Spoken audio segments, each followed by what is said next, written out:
Rikke. Malte. Godmorgen. Godmorgen. Godmorgen. Skål. Tak. Irene. Jo, tak skal du have. Malte. Det er jo fuldstændig sindssygt at hoppe deroppe fra. Ja, jeg er så heller ikke så sikker på, at det er det, der er sket. Hold nu op, man kan da ikke overleve det fald. Nej, det ved jeg godt. Jeg tror, han er død inden faldet. Og så mængden af blod, det er mere end kraniebrud. Ja, men Frederikke, nu er Irene her faktisk en meget dygtig drabstekniker, så skulle vi ikke lade hende afgøre dødsårsagen. Det er ikke et helt dårligt bud for en grøn betjent. Stik så under lungen inden faldet. Gør du ned, Malte? Ja, selvfølgelig gør det. Jeg skal prøve at se her engang.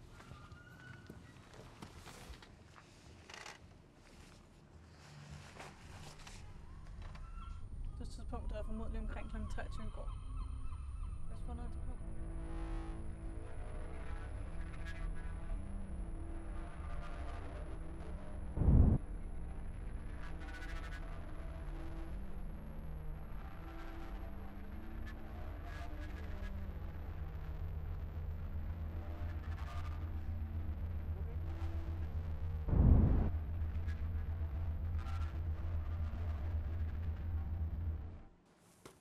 Er du okay? Ja, jeg kom bare lige til at tænke på noget. Noget specielt? Nej, jeg har det så fint, Malte. Jamen, altså, jeg har 2 betjente, men de er helt nye. Jeg ved sgu ikke. Er der egentlig overvågning i nærheden? Nej, bygningen umiddelbart ikke nogen kameraer. Så vi har intet at gå efter. Så sender vi ham lige til obduktion. Lad os se. Der er et kørekort fra en Mattis Hyldal. Der er også et kort fra Fiskeristyrelsen. Hans arbejde? Det ligner det. ID-kort. Han er kontrolassistent. Okay. Ja, det var Rigspolitiet. De ledte efter en bil på franske plader, og den skulle være her i Helsingør. Kan I kigge efter den? Altså lige nu, eller hvad? Ja, jeg sender nummeret. Perfekt, det Okay. ordner vi. Det ordner vi. Tak.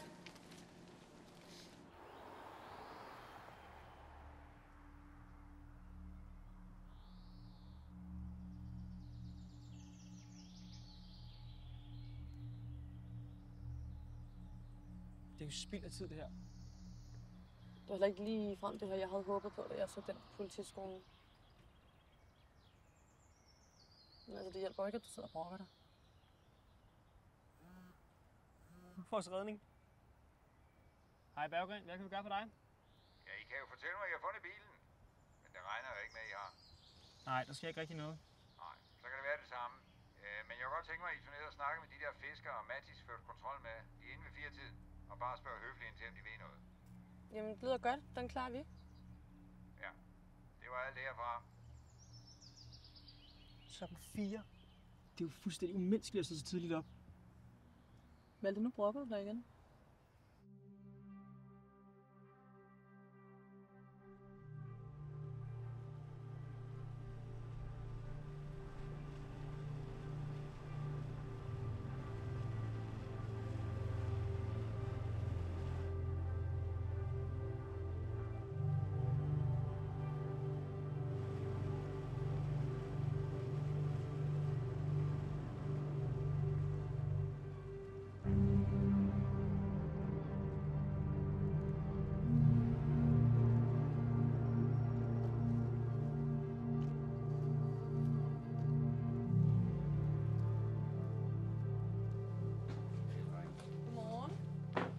Godmorgen.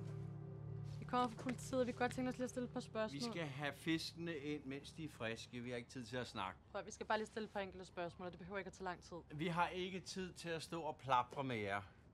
Altså, er det fordi, du gerne er med på stationen? Så kan vi bare tage dig med nu. I kommer til at vente 10 minutter. Vent dog ikke i byssen. 10 minutter. Vi ses derovre.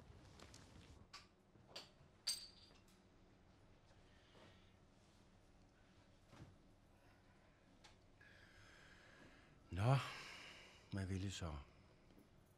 Ja. Kan du ikke bare sidde og fortælle mig præcis, hvad der skete, da I kom ind med kutterne i går?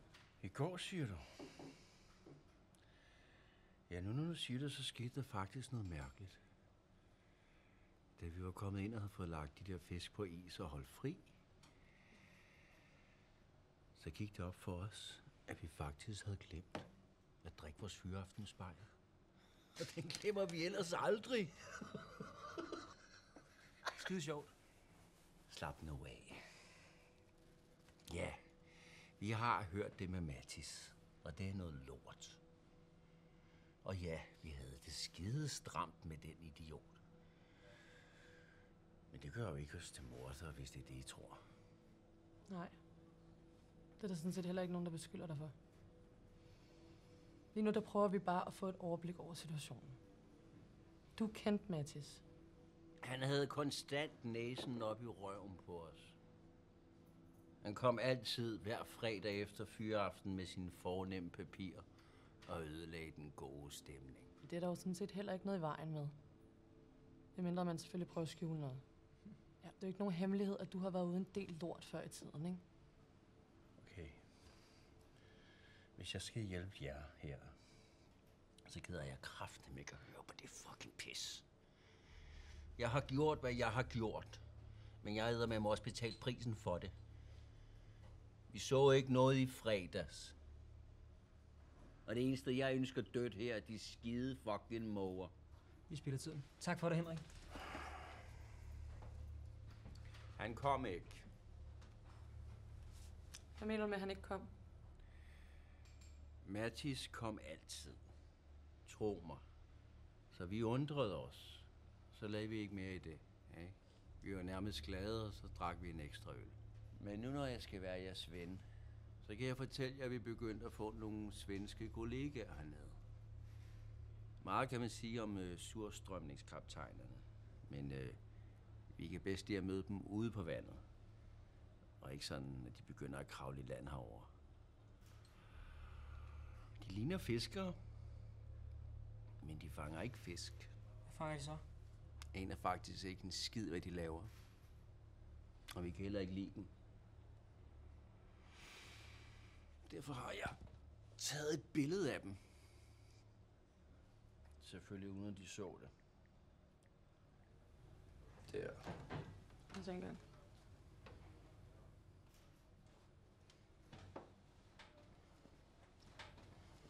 Det er det billede.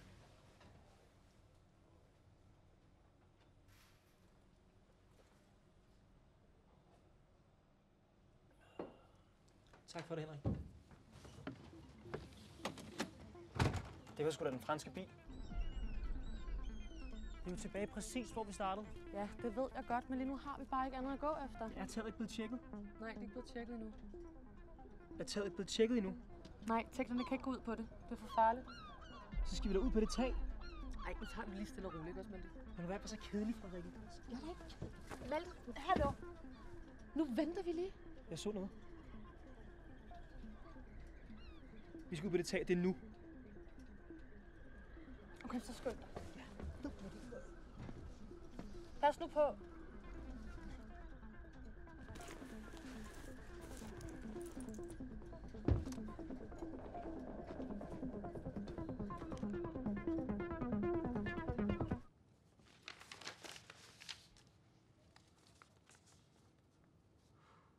Jeg tror ikke, Mattis han var kontrolassistent hos Fiskeristyrelsen. Nej, det tror jeg heller ikke.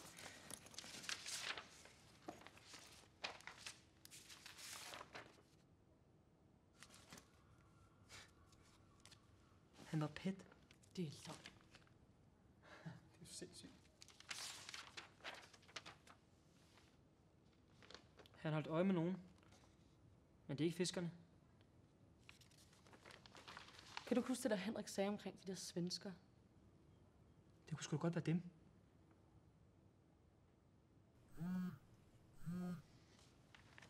Det er Malte. Hvor er I? Er I på det der tag og kigger? Ja, det er vi. Der sker ikke en skid.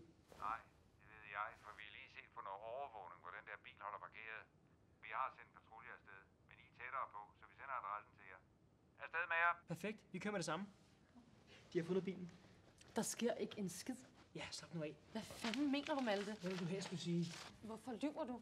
Det er lige meget. Kom nu, vi skal afsted. Malte, det gør vi ikke det her. Det kan vi simpelthen ikke. Frederikke, det er det, vi har ventet på. Kom nu, pak nu sådan. Malte, det her det er ikke sådan noget, man lyver om. Hjælp mig nu bare, okay? Du siger, du kan kedeligt, så bevis det, mand. Fint, men jeg gider ikke at tage skranden, hvis Berggren finder ud af det, okay? Nej, det gør jeg.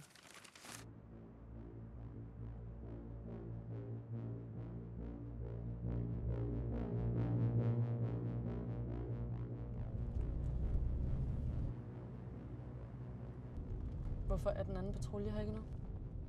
Det er sgu da dem. Vi rykker. Ja, men vi rykker ikke ind uden backup. Malte? Malte! Fuck!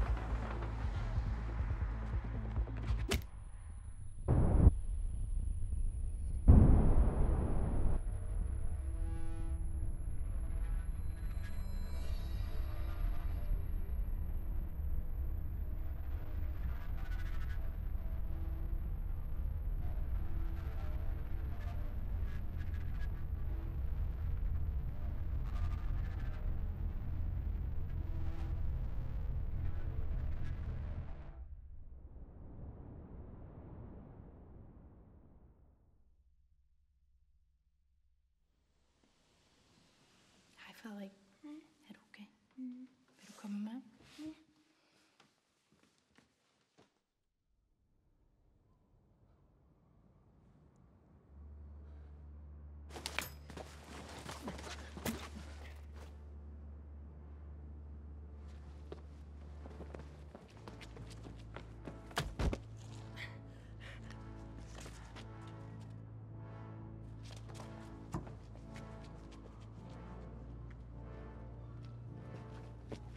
Hey, Malte.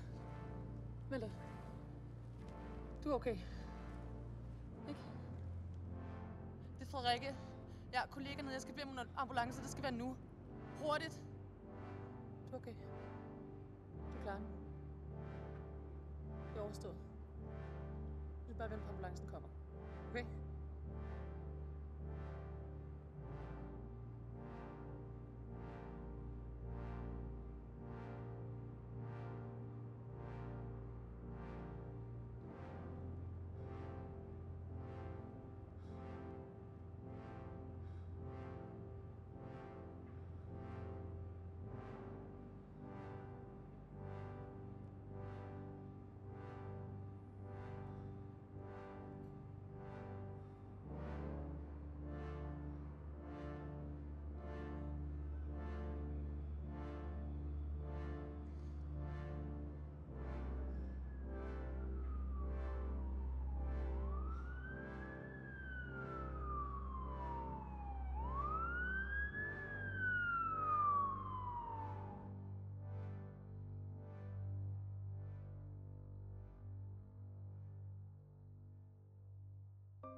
Stilhed før stormen, ubetryggende stemmer skriger dit navn.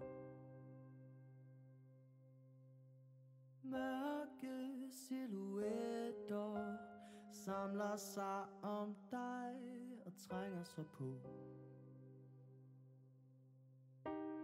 Du ved mere end verden har forstået, og du betroer det til andre med ung blod.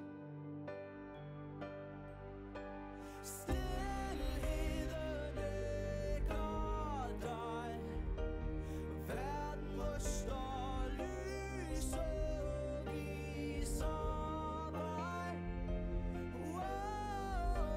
Stormen bryder frem, men i mørket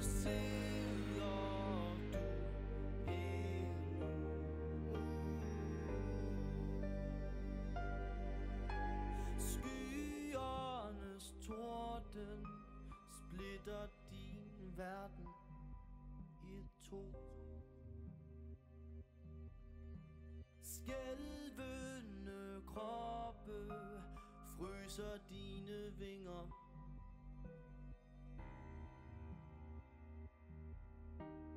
Livets rus er fyldt med vemod, men du fortrænger det, og verden